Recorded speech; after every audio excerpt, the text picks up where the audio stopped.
He said the Americans are not known to love Chinese. They're not known to love Muslims, but somehow they love Chinese Muslims a lot. I lived in Hong Kong during that period, and my wife and I no longer felt safe. I saw the way the social media was systematically demonizing the police, and they were extremely well behaved, but they were made to look as if they all had horns and tails, which was utterly not the case. But there was a game being played. Cui bono, who benefited from the Hong Kong unrest? It led to the re-election of Tsai Ing-wen, because all the pundits said that she would lose to Han Kuo-yu. Yeah. But because of what happened in Hong Kong, the whole table turned. On Taiwan, China has told Taiwan, you can keep the army. Yeah, so long as you accept the idea of one China, you can interpret it the way you want. It means that you're not independent. And one day when we unite, maybe I'll drop PRC, you drop ROC, and we can call it China. Morten Bergsma, I'm the director of CILRUP, the Center for International Law Research and Policy. We have an office here in Florence. Thank you for your brilliant presentation. In the question of Xinjiang and the Uyghurs, the US State Department and various British actors are saying that there has been genocide, whilst the leading scholars of the law of genocide, they say that there is no evidence, there is no proof, and that the US State Department should stop using this classification unless it produces the proof.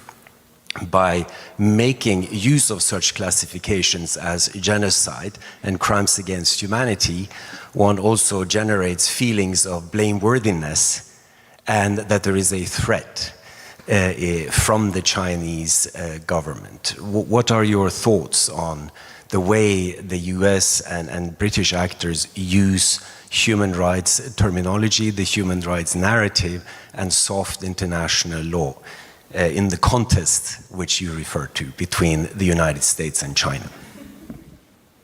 Well, it's part of the information warfare that makes it very difficult for us sometimes to know what to believe and what not to believe.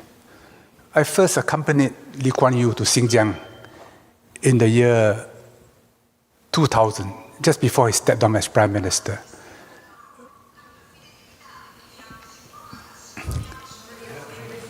It's okay. That's not Xinjiang. Yeah. I was surprised when I went there to find that road signs were in Roman characters, in Chinese characters, and in Arabic characters. So I asked accompanying Chinese officials, I said, when did that happen? Oh, he said Mao Zedong wanted it. In fact, when the communists took over, they restored the names of many places to their Uyghur names. But of course, the Chinese attitude is, you're a minority, you threaten me politically, I smash you. Like they did with Yaqub Bey in the 19th century, the Qing dynasty. But if you don't threaten me, then I'm very generous to you. In fact, I treat you better than Han people.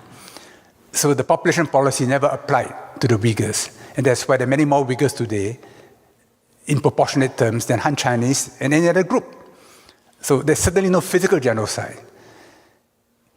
In 2001 August, I went back to Xinjiang, the trade delegation, and I went to Kashgar.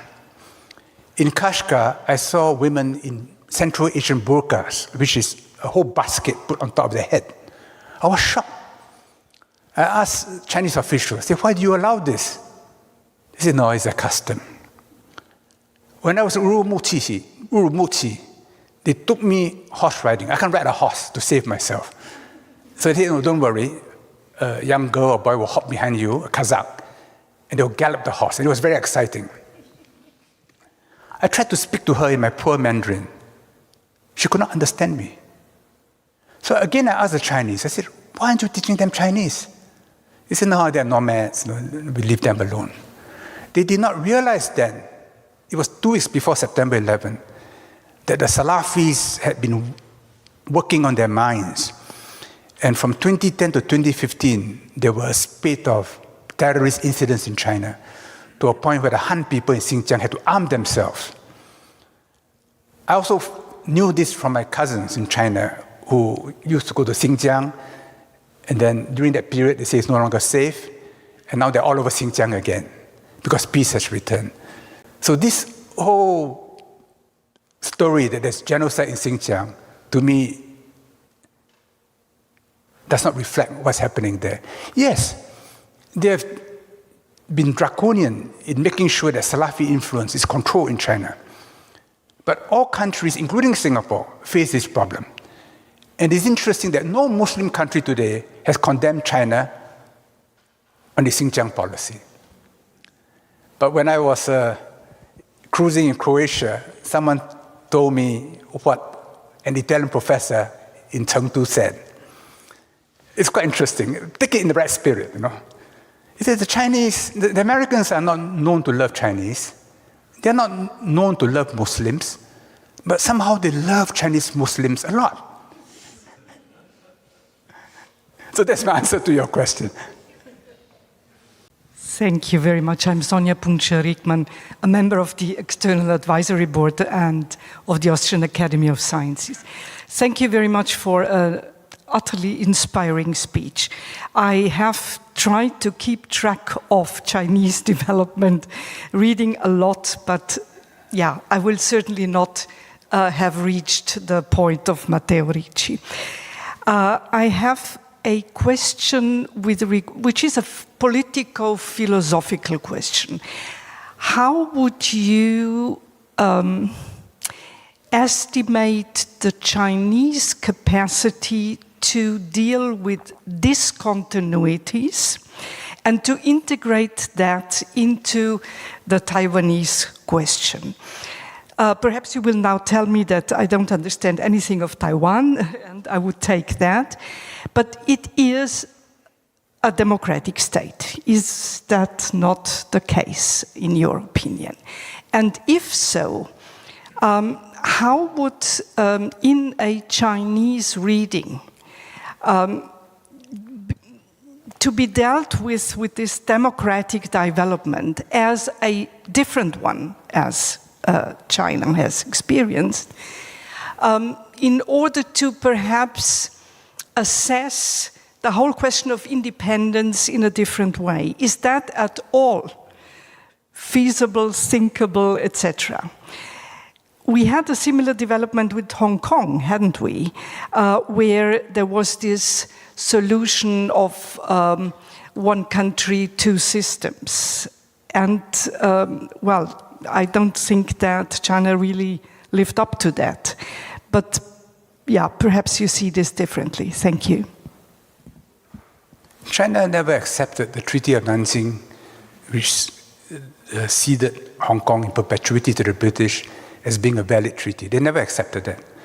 The issue was not put to the test because a large part of Hong Kong on the mainland side was leased to Britain for 99 years. And even by British law, that land had to be returned. And when that land is returned, Hong Kong is no longer viable. In 1982, Margaret Thatcher visited Deng Xiaoping and mooted the idea of another 50 years of British rule. She was badly advised. Deng Xiaoping, with great accuracy, spat into a spittoon, you know. And Margaret Thatcher was so rattled when she left the Great Hall of the People, she tripped on the steps. And they knew that that's not negotiable. So in 1984, they had the Joint Declaration. Now, the Joint Declaration is asserted by the British as a treaty which bound China post-1997. China never accepted that. The Joint Declaration is called a Joint Declaration because you make your declaration, I make my declaration, we put it out together in order to facilitate a smooth handover on June 30th, 1997. It was not the treaty. If it was the treaty like the Treaty of Nanjing, it would have been called a treaty. So the Chinese are saying, once we have a smooth handover, sovereignty has returned to China.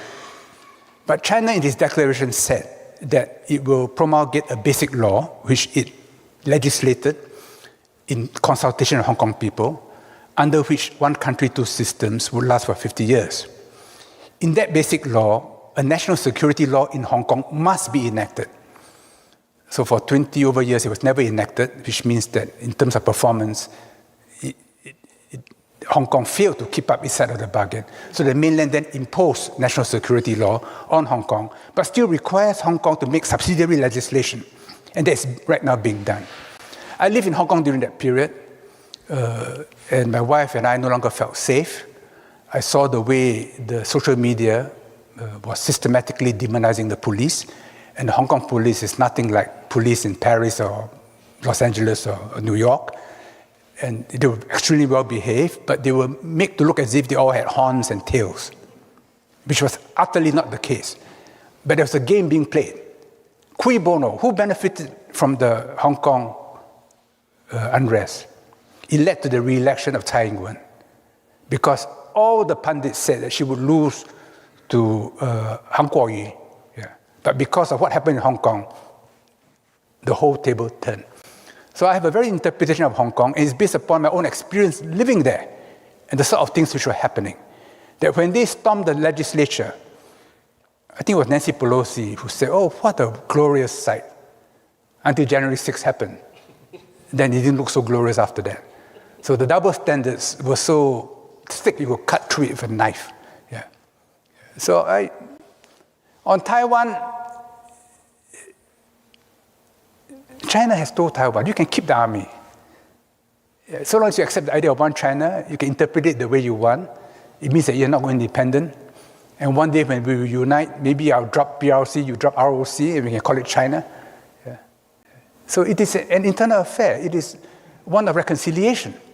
You know, when Annalena Baerbock, the German foreign minister, visited China recently, State Councillor Wang Yi, who was a former foreign minister, he said something which to me was very moving. He said, "We supported German reunification.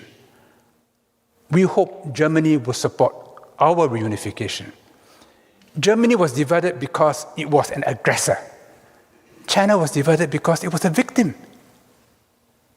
So the moral cause of German reunification is on any balance greater than German reunification." I thought that was a very powerful message that Wang Yi put across, but it was hardly reported in your media. 偷偷告诉大家，我最近发现了新法宝 Royal Face 逆时奇迹系列，它有活肤露、全效精华，还有精华霜。尤其我皮肤比较偏干，所以我非常的注重保湿。保湿做得好，肌肤自然烹润。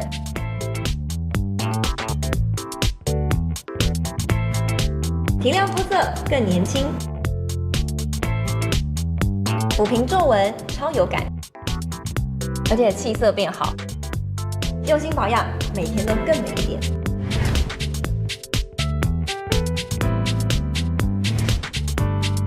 美吧。